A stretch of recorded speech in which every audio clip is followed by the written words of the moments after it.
ladies and gentlemen, for everybody who's streaming with us right now, this is my first live stream in probably 3 months, so I'm a little rusty. But Thomas, I appreciate you being the first. It's been a long year, but hopefully Thank you for having me. I appreciate it. Yeah, no problem whatsoever. Pleasure to have you. So I got to tell you, I got to be honest. My brain has been calling you over-the-counter atheist for like a month now. I swear to the point where like when I went to put together the description for this video, I was surprised that wasn't actually your screen name. Do you ever get that? You're not the first. I've had a few people comment with that. Yeah. I don't know why. I don't know why, but I'm surprised every time. Oh yes, most anytime you see OTC, it's over the counter, right. So it's completely understandable. If you're allergic to atheism, do not take atheism. Do not. Right. So, Thomas, so you are not over the counter. You are off the chain atheist, basically on all platforms. And for anybody who's watching, I've posted his link in the comments, and I'm also going to put it in the description box. But tell us a little bit about yourself. How did you wind up kind of on this side of the internet, on the atheism side of the internet? Oh, that's quite a journey, actually. So start from the beginning. Sure. Grew up in the Methodist church, which is sorry. It's a mild strain of Christianity, but they still, it's still Christianity. Everybody I knew growing up, was a believer. I went to church camp all the way through my senior year of high school, even. A few later on, in my early 20s, in a couple of different churches, spirit-filled, non-denominational spirit-filled churches I went to. I even found myself speaking in tongues, surprisingly, to my shock. Yeah, and I was going to ask, at that time when you were going to these churches, did you feel very devout? Did you feel so? Yeah, what were your feelings in terms of your faith and religion? I had doubts and questions early on as a kid, but I always got nonsense BS answers such as, God works in mysterious ways, or who are we to question the Lord, or even worse, who are you to question the pastor? He's a man of God, and stuff like that. Oof. Now go run and play, And playtime was far more important, so that was enough to distract me as a kid. Growing older, was devout fair. I wanted to be a youth minister for a while. I even helped out with a couple of youth groups at 2 different churches for a while. Do you ever remember that and just like kind of laugh to yourself now, or? Yeah. Not as much as the speaking in tongues part, though. Right. That when I first went to that church, it was a Church of God, and my friend I went with didn't warn me all about it. And about 30 minutes into it, some old lady, probably about 70 years old, started, shaking and speaking in tongues, and then the thoughts on the ground was shaking, spasming. I'm like, what the hell? What have you got me into here? Yeah. And then probably, I don't know, 8 to 12 months later, I found myself, quote unquote, speaking in tongues. Yeah. And that baffles me to this day. Like, how could I have been that fooled and I don't know. Do you think it was like, so this is something I've heard from people, and I know I've experienced it once or twice. Do you think maybe it was one of those you knew you were supposed to, so your body was just kind of like, I think this is what we're supposed to do? And yeah, like a placebo. Also the whole mob mentality type thing too, I think, is part of it. Yeah. Or what do they call it when like a whole group of people has the same delusion? There's a word for it. It's a real thing. Yeah, I know what you're talking about. I forget the term though. It's like group psychosis or something like that. That's something like that. That's something else. I know what you're talking about, but my resting memory circuits can't pull it up. I've lost that data. But but like I said, I was serious about it for, I don't know, a few years at least.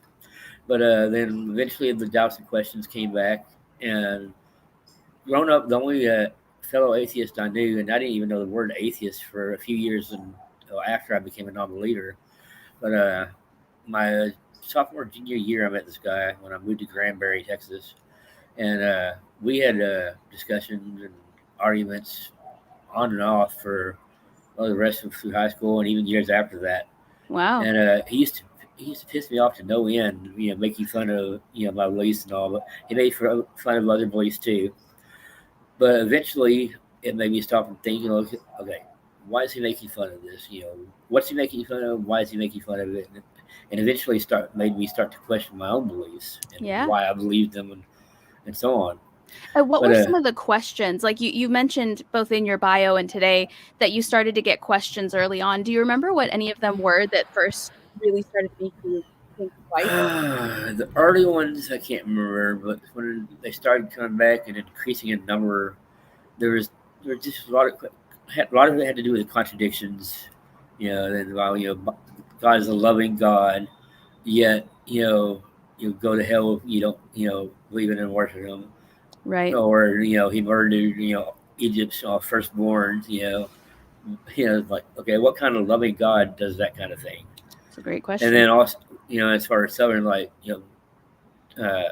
children with bone cancer and other, diseases, they suffer and die from that, innocent children, yet, where's God's love in that?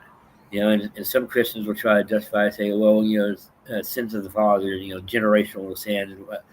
Okay, again, this loving God is going to punish these innocent kids that haven't done a damn thing wrong, supposed to them because of something their great grandpa did or something like that. Yeah. It just doesn't make sense. Right. Right. And there was similar situations and questions, Yeah. And when I approached, a theist minister or the pastor, I still got the same BS non-answers that I did as a kid, almost verbatim. Yeah. I was like, Yep. okay, come on. After all these years, you can't come up with a better answer than that. Right. Right. So Yeah. eventually, I just started reading and researching for myself. I started. How dare you? That's right. I started with Christianity and reading, how its history, how it was formed, based on religions that came before it, and how other religions the same thing. They're based on religions that predated them. I saw how religions, especially the Catholic religion of Christianity, when they converted, as they called them, pagans, they would adapt some of their beliefs into Christianity, like Easter, Christmas, so on, to maintain control and the population and all. And so I'm like, okay, none of that makes sense either. If this is the one true God, one true religion, then what's up with all this BS? Yeah. And so when you met your first atheist friend as a teenager, what were some of the things that he would ask you that would make you so mad? Was it similar questions, or do you remember the questions that really stumped you? It wasn't the questions he would ask. It was when he would make fun, making jokes. Yeah. I can't remember the jokes off the top of my head now that he made back then. It's been too long. But it was just like poking fun at religion in general and my beliefs in particular, in Christianity. Right. And I think it makes people mad when you question, beliefs that they hold dear. Right. And as part of indoctrination 101, they defense mechanisms. You start questioning people, and they put up this wall. They don't. Well, yeah. My next question for you was going to be: did it piss you off because he was kind of right, or did it piss you off because you know what I mean? Like, he was making fun of you, but also were the points he was making good points? Yeah. Eventually, I realized they were good points. To begin with, I think it just pissed me off because he was making fun of it. Right. Which, that would make anybody mad. Right. But I started with Christianity on the studies, then I started researching and reading about other religions and beliefs to a degree, and saw the same patterns with them. And eventually, when I was probably, I guess, mid to late 20s, somewhere around probably 26, 27, 28 maybe, is when I finally fully shed the chains of religious lies and became a non-believer. And how did that feel? Was it sad? Was it exciting? Was it scary? What was your, if you remember? I don't know. The main feeling I felt to begin with was a lot of anger. Yeah. I went through that angry atheist phase for don't we all? A couple of years probably. Yeah. And eventually, what got me out of that was I realized that it wasn't so much anger at them being lied to and all that. It was anger at myself for being fooled for so long. Like, right. Because how could I have been fooled for so long? And especially when I look back at the speaking in tongues part, like, how did I fall for that? But and yet at the same time, you're like, it felt so real. It felt so real. Yeah. At the time it did. Right. I think that's one of the hardest things to come to terms with when people begin deconstructing, and why so many people go through that angry atheist phase is because they legitimately, they felt Right. so invested. Like, I remember when I was a Yeah. kid just like praying and feeling tears coming down my face because I was having this emotional experience. I Right. remember that. Been there, And done that. right. And it makes you mad because you're like, how did I lie to myself? Yeah. How did Yeah. I get to a point where I could feel something that was so real, and yet It was there all was fake. nothing real about Right. it. Right. That was Yeah. that was another thing that the prayer you mentioned, the praying and all that. That was something else that I questioned. All the prayers that I had as a kid. So I know whether they were prayers for myself or prayers for others. And no signs of answers of any kind whatsoever. So, but something else that helped me break through was learning about how easily our minds can be fooled. And Yes. how easily we fool ourselves even. Yep. The mind can be tricked so easily, and that's where that your feeling is a reality. Being real comes in. Your brain. Yeah. Yeah. Interesting. And so you, like, it seems like, maybe just from my side, but it seems like you dove in after that. You went from being a Christian to being part of the No, ACA to setting, like, that how came did you, years later. right, but how Uh, did that happen?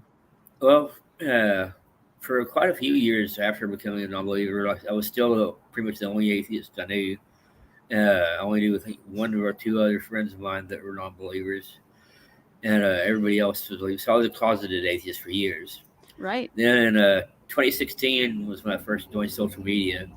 And originally I joined just to find a couple of friends from high school. Previous to that, I didn't want anything to do with it. I thought it was a bunch of crap and so on. But after joining, I think it was April of 2016, and I came across some atheist groups, and I realized that there were a lot more people out there that were like me, didn't believe in God, and there were groups for them, and so on. And so that kind of thing opened things up. Then And in that's when you became out of the closet atheist. a little bit. I became more open about my atheism. I didn't really Yeah. become fully out of the closet and off the chain about it until after 2018.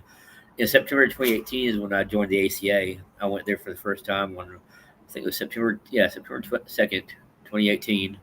Aaron Raw was there my first time to go. And Wow. I remember when I was shaking hands with him and meeting him, I was stuttering, because I was just so awe. I was like, oh my god, it's all because I'd heard of him and seen some of his videos, Yeah. and all, and I was just like, But he was so cool though. He's a big bear, big teddy bear. He's a real great guy. But Yeah. And so how uh, did you get involved? Did you just come to events a well, lot, I or? first started. I went on a Sunday to watch Atheist Experience and Talk Heathen. And I fell in love with Jamie and Eric, who was the host of Talk Heathen at the time, Right. right off the bat. And I was like, yeah, these are my people. And joining the ACA was like finding the family that I never had my entire life. People who Yes. accepted me for who I was, people I could look up to, people that inspired me, and so on. Absolutely. Then Absolutely. in late 2018, I think it was maybe around October, November, maybe December, I heard about Armand Navib's. He's the founder of Atheist Republic, and his initiative for the International Atheist Day. And I don't think I mentioned it to Jamie. He was the president of the ACA at the time. I think it was January when I first mentioned to him. I asked him if they knew about it and if they had any plans, and they didn't. So I told him what I knew about it, and he pretty much put the ball in my court to see what I could do with it. I'd never organized any kind of event at all before this. I had no Wow. clue what I was doing going into it. I had an idea for an event at the state capitol, so I Googled what it took to have an event at the state capitol. And I figured out all the steps. So I contacted the state representative, got what's the word I'm looking for? Got them to sponsor it. Got arranged the reservation for the South Lawn of the state capitol, and I secured 8 out of the 10 speakers for the Capitol event. And it turned out to a lot bigger success than we even hoped or thought it would. We expected maybe 75, give or take, attendees, and we had around 150 or something Wow. from out of state and even out of country. There was a father Wow. and son that met that came from England. Wow. They did other things while they were in the U.S., but their primary reason for the trip was for Atheist Day. I met a guy that came from Canada specifically for the event, and he actually knew another guy that I know through Facebook in Canada in the same area, and all kind of 6 degrees of separation. Yeah, it was. Cool. Yeah, it was today. That was my greatest accomplishment in life so far. Yeah. That sounds like a great time. Yeah, it was awesome.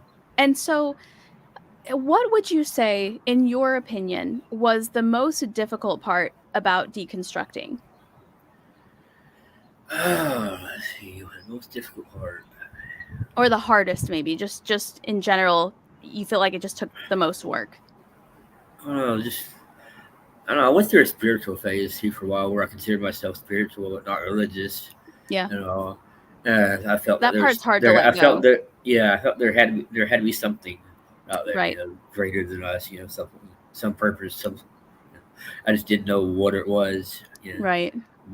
What to call it. I guess that was the hardest part, letting go that there wasn't anything bigger than just this. Yeah. And what finally made you let that go? What was kind of the catalyst for that? The accumulation of the studying I did, research, the knowledge I found out about how history is formed, how it's, about power and control. It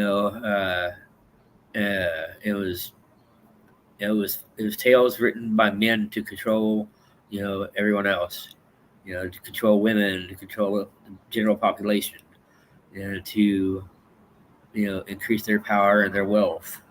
Yeah. And all that. So it's just a combination of everything I learned during my research and studies on it. What was the most surprising part where you were like, oh, this very much surprised me about atheism or about deconstruction? I'm not sure. That's a different question. I've never been asked that one.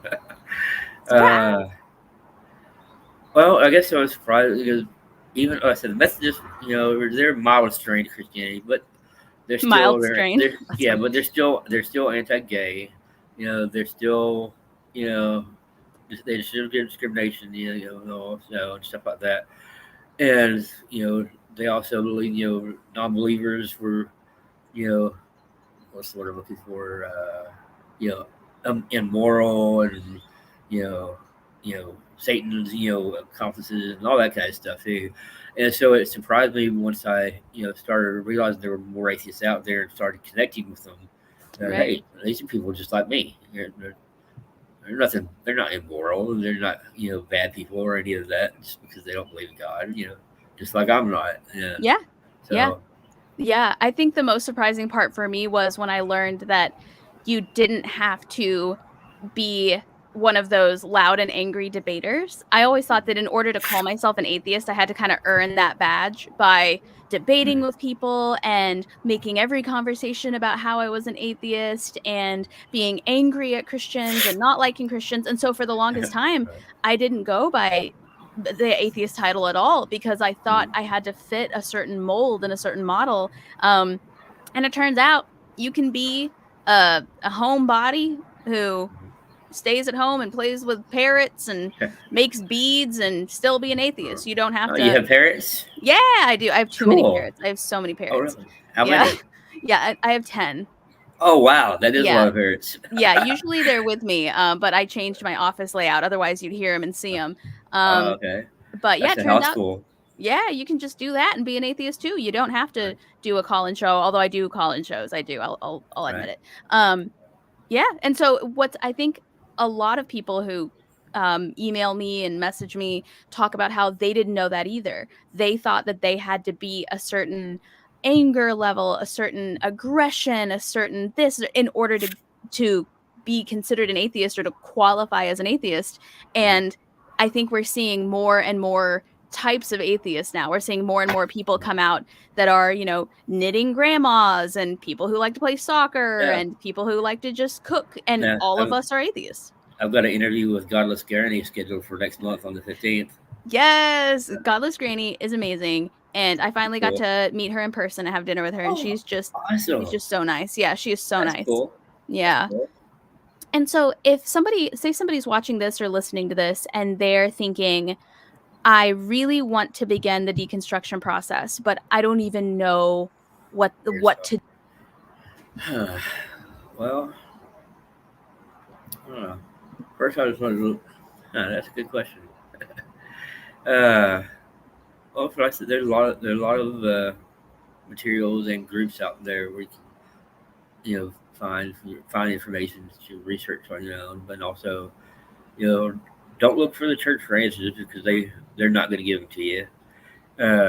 Find a group that's open to people that are questioning. Really, like my group, Off the Chain Atheist, it's primarily for non-believers, but I've got it in the introduction of the group that's also open to people who are questioning their beliefs. Yeah. There's no proselytizing allowed whatsoever. That'll get you kicked out, booted immediately. Yeah. But if you're generally, questioning and wanting to have conversations about your belief, then it's open to people that are questioning, to help guide them. And I guess that's what they find a group like that. Yeah. And what would you say? Watch shows like yours. Yay! Yeah. He's like, I gotta slip that advertisement in there. Right. She's not paying me to say nothing about her show. I wish I were paying you. I'm sorry, I'm not. So what would you say has been your favorite part about leading a group like that? Like because you have a Discord server, right? I did. I deleted it because I didn't have it. I only got maybe not even 6 people that joined it, so I never got a crowd on there. And I hardly ever was on there, so I just deleted it. Yeah. I'm primarily on Facebook, Twitter, Threads. There's one called Amino apps that are on Spoutable. Yeah, and all of his links, by the way, anybody who's listening or watching, I've actually posted in the chat, so you can scroll up and you can find all the links right there. Cool. And have you ever had somebody ask you a question since you've been an atheist that was difficult to answer, or that really stuck with you, or that you think back on and you're like, man, I wish I had answered that differently? No, not really. Not that I can think of. Good. No. That's good. You hear that, ladies and gentlemen? Atheists know everything. You can't ask us something we don't know. Not quite. Yeah. No. I think one of the most difficult ones, well, I wouldn't even call it the most difficult, but one of the ones that really gave me pause that I actually ended up appreciating was when I was casually debating with somebody and they brought up a source, and then I was like, no, that's a BS source. That's, like that website is extremely biased towards, it was something like .bible.com, it was clearly a Christian website, and I felt like the source was very skewed in the wrong direction. And then I presented a different source, and they were like, what makes your source better than my source? Why is it that you can present a website but I can't present a website? And the answer was, obviously, some of them are more reputable than others. Some of them have people that are more qualified than others. And we did talk about that. But I remember that did give me pause. I was like, in the future, what I need to have an answer for that. Like, what does make one source more valid than the other? Something does come to mind now. One is about purpose and meaning in life. When I asked that, and it took me a while, even after becoming a non-believer, to discover, that. I realized there was no inherent purpose in life. But for a while, I didn't think there was anything at all. And then it took me a while to realize that we make and create our own purpose in life. By our interests and what we're passionate about, what we pursue, what we do with our lives. Yeah. And if you had to give yourself a purpose, what do you think yours is? Now, just to be the best person I can be, and to try to continually improve. Since after a few years after becoming a non-believer, I discovered Humanism, so I started reading up about that too. And now I like the term Nullifidian Humanist. When I first came across the word Nullifidian, I loved the way it rolls off the tongue. It's got a beautiful ring to it. Yeah, you actually were the first person I'd ever heard use that word, and I Googled it, and I've actually got it pulled up. It's funny you should bring it up. I've actually got it pulled up right now. So Nullifidian is a person having no faith or religious belief. So an atheist, basically. Yep. Fancy word for atheist. Yeah, fancy word for it. Ma'am, I'm not an atheist. I'm a Nullifidian. You will address me as such. I love the southern accent you put to that. Yeah, listen, I don't know if you know this about me. I'm Southern. I am. I'm from Arkansas. Okay. Yeah. I was born in Alabama. I'm sorry. So am I. I would say I got to Texas as soon as I can, but I don't like Texas either. I wish I'd moved out of Texas back in the day when I had the means to do so. Listen, I left Arkansas and came to Tennessee. I don't know what the hell I was thinking. I don't know what I'm like, I don't enjoy having rights. I think I'm just going to give myself less rights. I'll just move to Tennessee, which is a whole other conversation. So what do you think makes people stay Christian after, like, say they begin questioning things? What do you think makes them stay Christian or religious for such a long time before they admit to themselves, if ever, that they're atheists? A couple of things. One of the this is something where I realized when I went to that Church of God.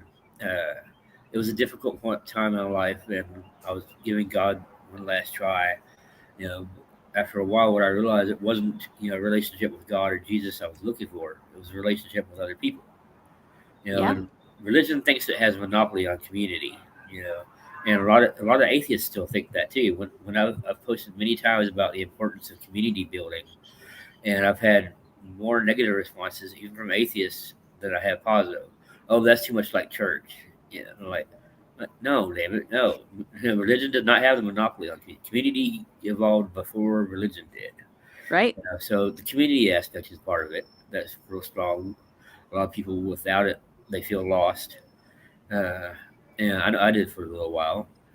And another thing is just how ingrained it is in us to believe that there's a God. When you're raised that way. So I think that's hard to let go of too. Hard to let go that there's not some creator out there that loves us, serving justice, and so on. Yeah, I also think it's interesting how Christians have so many in-person places they can meet and like groups they can be a part of. I do think they have the monopoly on in-person congregating. And I feel like atheism groups are almost always primarily on the internet. I know that we've got a group here in Nashville that meets in person, and it's very similar to church, except without all as they say, without all the bullshit that comes with it. Right. But I do like that we're seeing more and more non-religious groups find meetup places, find their people, find their community, and actually do things together in person. So that's hopefully something that happens more often. So if you had to give people kind of an what's the word I'm looking for, like a advice on how to deconstruct if they're in, say, an area without that many atheists, or if they're in a family that doesn't support atheists, maybe they still live at home, what would you say to people that are in a scenario that may not be the easiest to, I don't want to say convert, but more deconstruct? Going on. I'd say that's the only thing I think of. When you don't have that in person, you're surrounded by other believers, family, and friends. Find an online outlet. There's plenty of them. There's communities on Facebook. There's the Twitter community. Threads are developing, pretty well now, I think, as a Twitter alternative. And go online. Awesome. And do you have any favorite spots that you would recommend? Any websites or anything like that? Let's see. Favorite one. I love the Iron Raw's channel as far as channels go. But let's see. I haven't really others. I think it was groups. My own group, of course, off the Chain Atheist on Facebook. But I can't really think of any off the top of my head favorites now.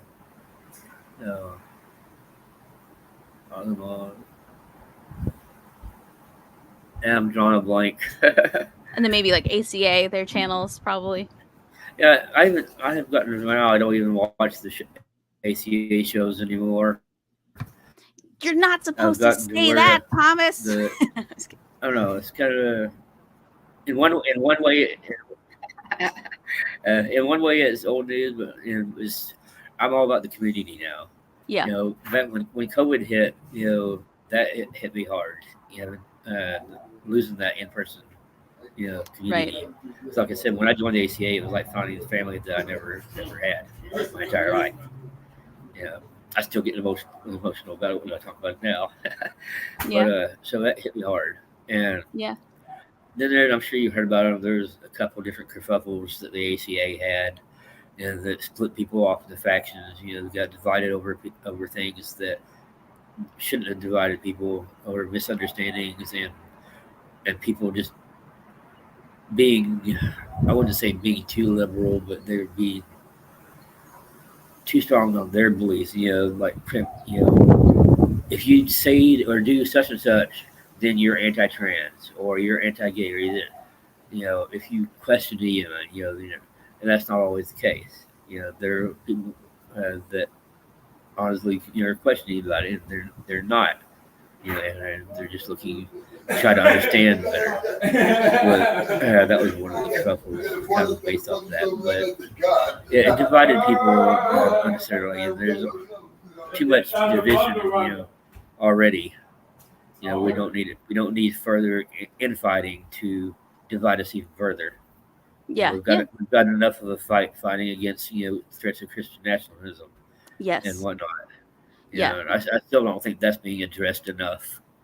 You know, right. It's starting to be more like there's been a couple of documentaries, God and Country, and I'm in the middle of watching Bad Faith. It's a new documentary on Amazon, and it's pretty good too. But there's still not as much being said about it as I should be, I think. Yeah. I think more content creators need to start tackling the problem. Yeah, you know, absolutely. I completely agree. Getting it in people's faces more. I completely agree. Is there, so you're talking about white Christian nationalism. What are some other topics that you think need to be discussed more often? What are some other ones that you're like, this needs to be a hot topic right now? Humanism. Yeah, that's why I've got the idea for that potential podcast. Right. I don't know if I'll do that or not. So there's several factors determining whether I'll launch that or not. I'm entirely biased, but I think you should. Thank you. But yeah, that's something you don't, you know, even less people know about humanism really, or know what humanism is about. Yeah. You know, if you could describe humanism to somebody who has never heard of it, what would you say? How would I describe it in my own words? I don't know. I always tend to shuffle it off onto others. Like there's a video, it's an animated video narrated by Stephen Fry. I think it's put out by the American Humanist Association. I think on you know, what is humanism. I usually turn people onto that because it can explain better than I do in my own words. But humanism is about, you know, caring about other people, caring about more than just yourself. You know, realizing that we're all a part of, there's one race. You know, all the, you know, different races we have are all, you know, man-made, you know, to divide us.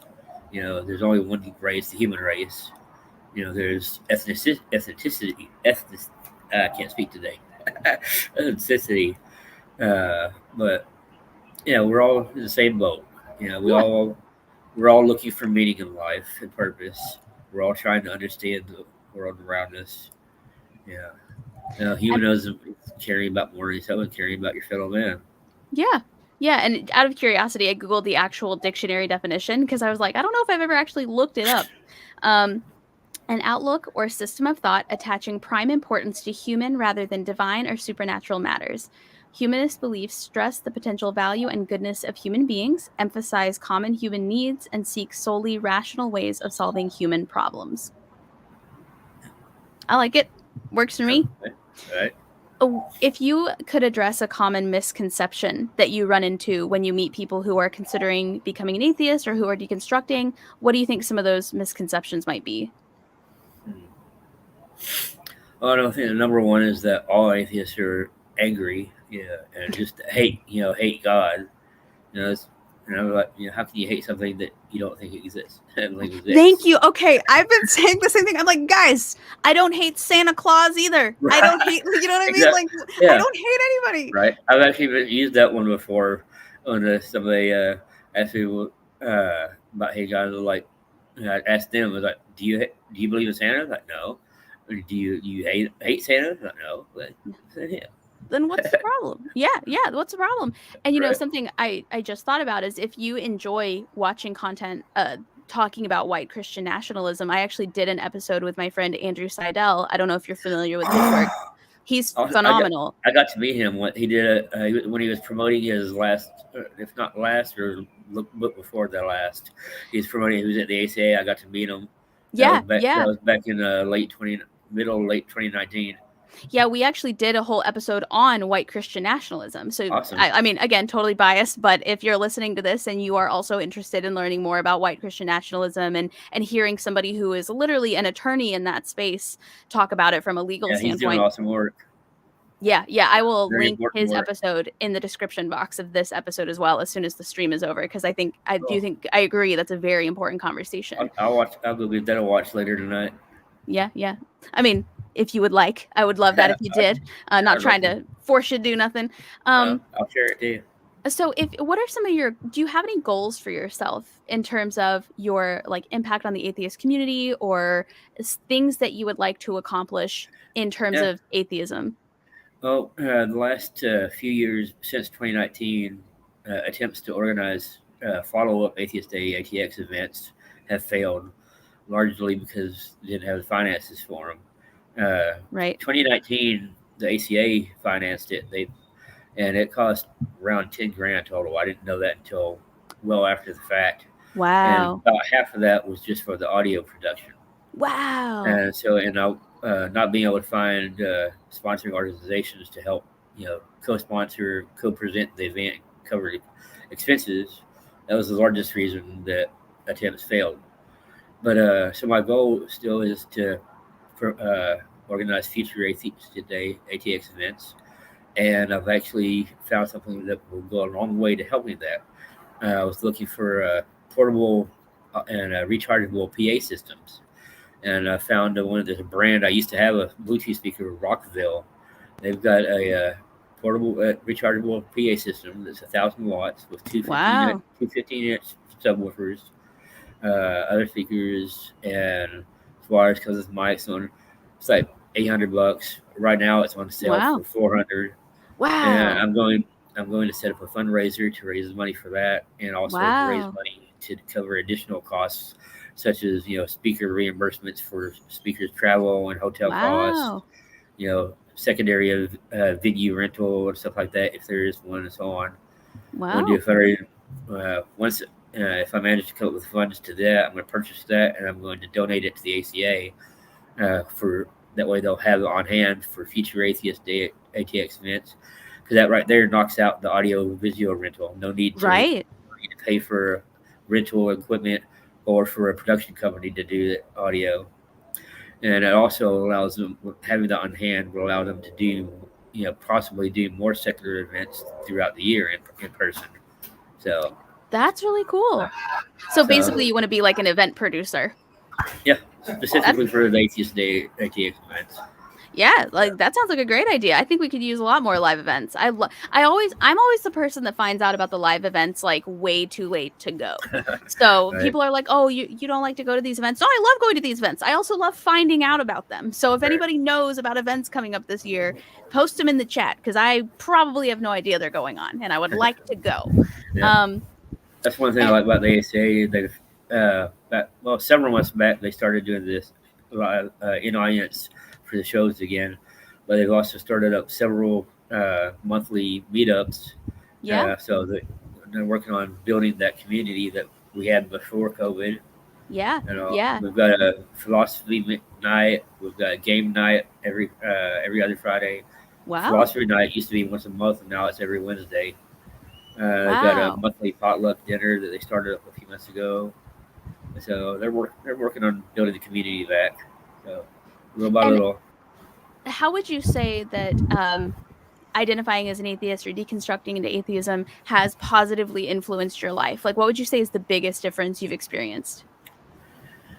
Well, after letting go of my beliefs and finally learning, that we create our own purpose by what we pursue, what we're passionate about. That figuring that out was a big thing for me, and it's also even more so that atheism. Atheism led to my humanism, Yeah. so that's a big thing. Yeah. I strive to become better each day, better than I was the day before. Yeah. So since like I said, with the Methodist beliefs, I grew up thinking that being gay was wrong, and all that kind of stuff too. And so it took a little while, especially after learning humanism, that helped shed those, because those still even after I shed my beliefs, that bigotry still remained to some degree, and it took a Right. while to fully get rid of it, dismiss it, like no, that ain't right. I should be like that. Yeah. That's the biggest thing. I've come to love people and accept people for who they are and what they are. Yeah. Yeah. Absolutely. And if you had any wishes other than, say, the infighting we talked about earlier, if you had any wishes for the atheist community as a whole, what do you wish or hope to see in the near future for everybody? For one, I wish that they would realize the importance of community.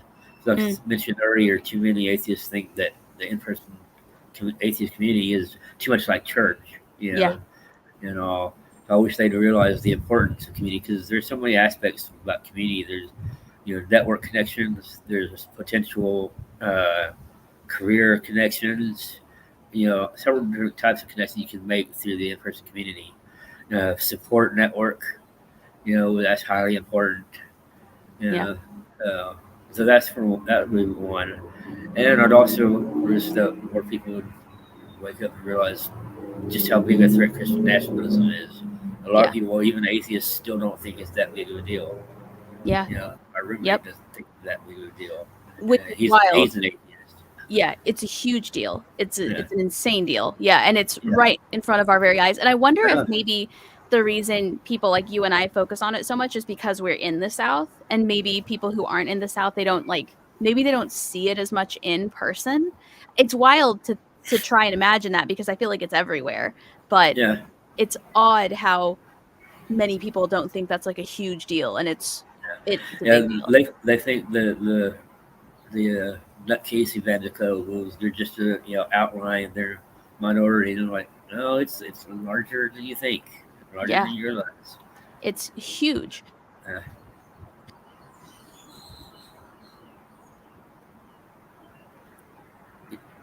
can't hear you. You get unplugged?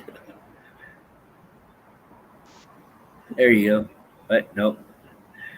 I don't know what just Okay, now I hear you. I've had that happen too. You get caught on something and There we go. Can unplug. you hear me now? Yes, I can hear you now. Okay, but I can't hear you. Why did that just happen? Oh, This is probably why. 1 second.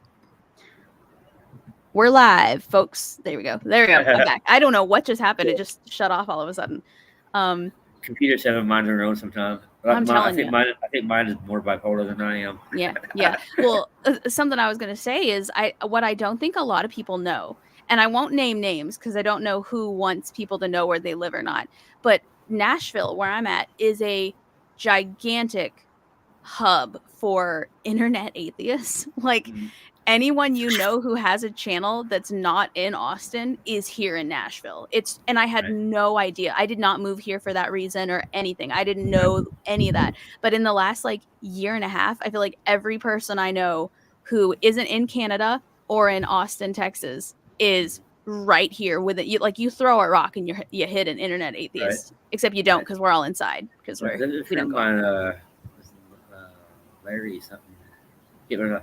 I think if I remember, I don't know if he's national, but I think Knoxville maybe. I think he is yeah, I think it's Knoxville. He's the founder of the Atheist Community there in Knoxville. Oh, who is this? First, let me pull up real quick. Yeah, because we got. Larry something is his first name. Oh yeah, yeah. We got a Uh, huge group of us here in Nashville. It's insane. Like you would think that we were just like the capital of right. atheism or something. don't know why I'm drawing a blank on his name. And I just turned 49 last year. I'll be 50 to come up in November. When in November?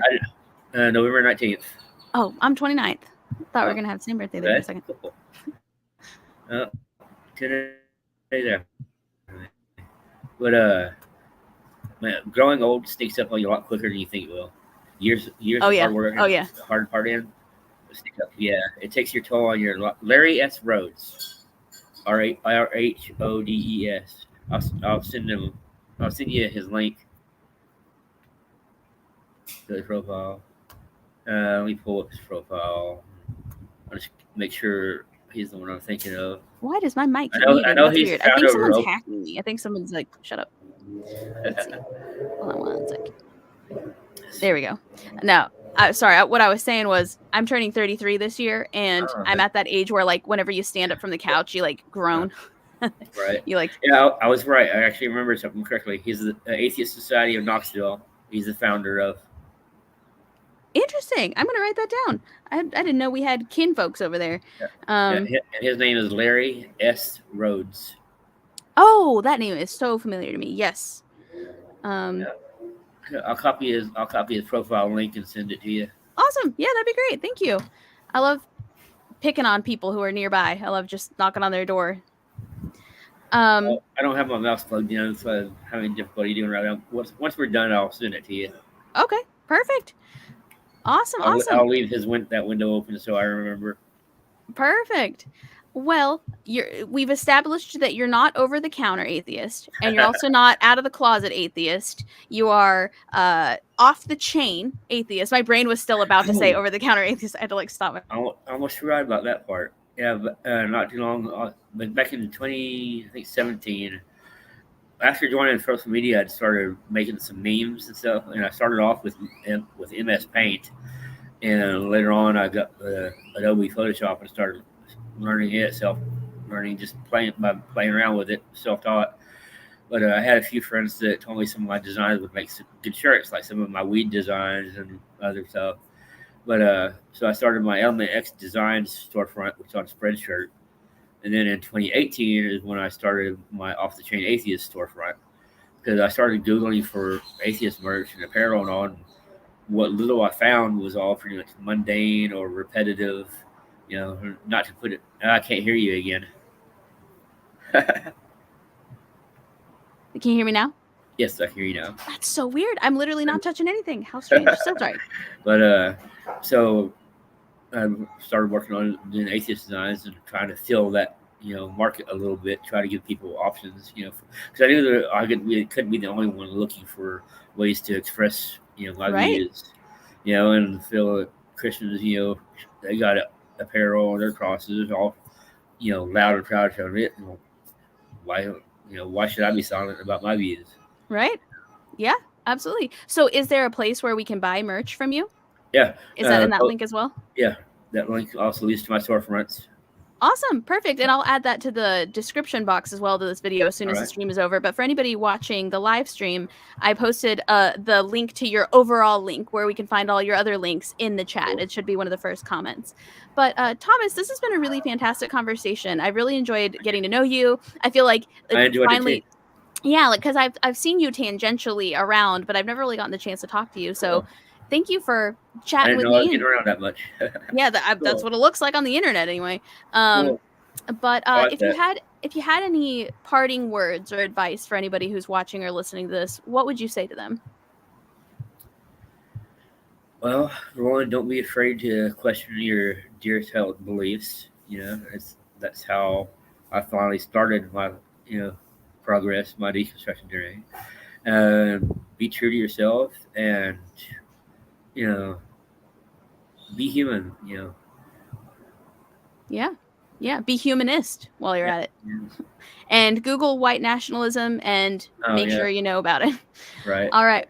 Well, everybody who's been in the chat, we really appreciate you. Thank you so much for logging in and watching my first stream in a couple of months. There's going to be more, but it's been a while. So thank you for tuning in. For anybody listening on the audio platforms after the live stream, thank you so much for your time. And Thomas, thank you so much. And thank you again for having me. I appreciate it. Yeah, no problem. I enjoyed it. Had a great time. And